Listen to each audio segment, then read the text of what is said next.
our San Antonio Spurs do enough in the offseason to take them to the next level, from Western Conference champs to NBA champs?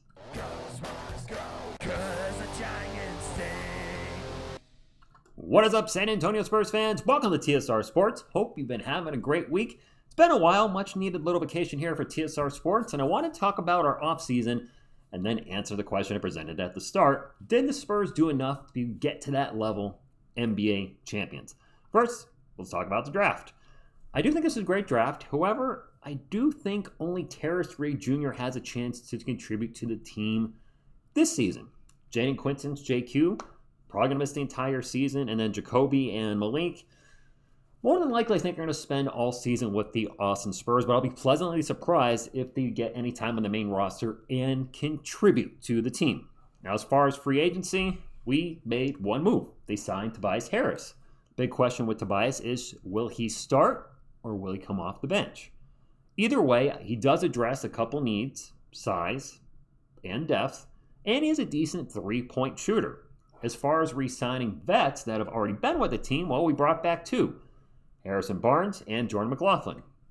Admittedly, this might not be the most exciting thing ever, but they're two vets that have experience with the team, and they are two very good three-point shooters. Harrison Barnes, despite his slump last year, still led the team in three-point shooting at 39%. Now, Jordan McLaughlin did shoot 43%, which is higher, but it's a very small sample size. So for players that actually took a decent amount of three-point shots, if you will, HB still led the team. And of course, recently this offseason, the San Antonio Spurs extended Wemby's contract. No change for the upcoming season, as he would have been a Spur either way, but props to Wemby for accepting less. He could have made up to $15 million more, and he took the contract that he did. I do see some Spurs fans saying he should have taken even less. I disagree with that. If you're looking, saying, hey, we might have contract issues in the future, look at De'Aaron Fox. Maybe he should restructure his contract if possible. Wemby's contract is not the problem long-term. It is De'Aaron Fox's. But this is one step to guaranteeing Wemby is a Spur for life. All right, quick offseason recap right there. Now back to the question. Did the Spurs do enough in the offseason to make them 2027 NBA champs? No, I don't think so. Hear me out. I think the keys to being champs next season are first, the development of our young players. Year 4, Wemby. Year 3, Castle. Year 2, Harper. And year 2, Bryant. We saw big steps from Castle from year 1 to year 2, and I expect Dylan, Harper, and Carter Bryant are probably going to make a big leap. Harper probably the bigger leap, and Wemby, I don't know how much better he can get, but his game is obviously not perfect. He can get better.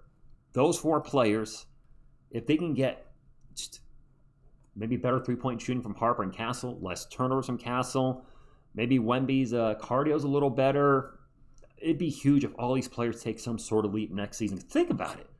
The Spurs were in the NBA Finals with this core. Bryant obviously playing the least amount of minutes. I expect him to play more next year. But if all these guys take another step forward, holy crap, is this team going to be absolutely frightening next season. Frightening for others, good for us as Spurs fans. But taking a step forward just doesn't apply to the players. Second, for us to become NBA champs, development of the coaching staff. Mitch Johnson did get outcoached pretty bad in the NBA Finals by Mike Brown. He's going to need to improve, and I think he will.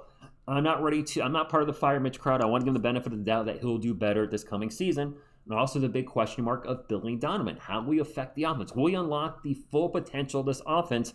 And will the defense possibly take a step back without Sweeney? So a lot of question marks on the coaching staff.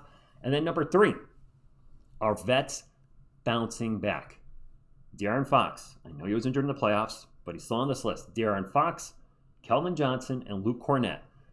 Safe to say that they all underperformed in the playoffs, especially in the finals. I know you can throw Harrison Barnes in there, but I don't think he's going to be a big part of the rotation next season.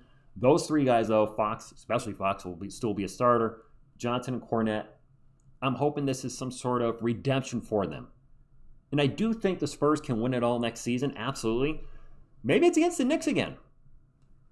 Could we have a second redeemed team? The Spurs, of course, lost to the Heatles back in 2013 and came back and stomped the crap out of them. and won the championship at 14. Could the Spurs do that? Could we see the lightning strike twice where the Spurs, this young Spurs team, loses to the Knicks this year, and then next year, correct me revenge. They get a little redemption versus the Knicks. I could see it happening. They still got to beat the best teams in the Western Conference with OKC sitting on top there. That's going to be no easy task, but they can do it because they've done it before.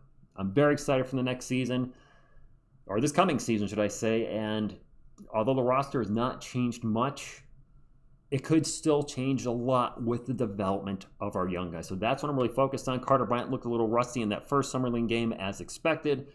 Looked much better in the second game. If our young core can take a step forward, we're going to be really good. Speaking of young guys, I will be back live tonight for Summer League. I missed the last two in an ironic twist of fate. When I've called Summer League this season, the Spurs are 0-4. When I've been not able to call the games, they're 2-0. Where I was on Saturday and Sunday, the internet was a bit too shaky. It was a 100 download, which is fine, but the upload was creeping around 15. My phone had lost connection, and I was like, I can't go live if I'm losing service or dropping, constantly dropping throughout the stream, so I'm just going to have to sit these two out. But I did watch the first game. I was actually admittedly tired for the second game, the one where the the back-to-back where most of our guys sat, or at least Terrace Reed Jr., Carter Bryant sat. So I missed that one, but they won that one, and I'm excited to see our Spurs live again.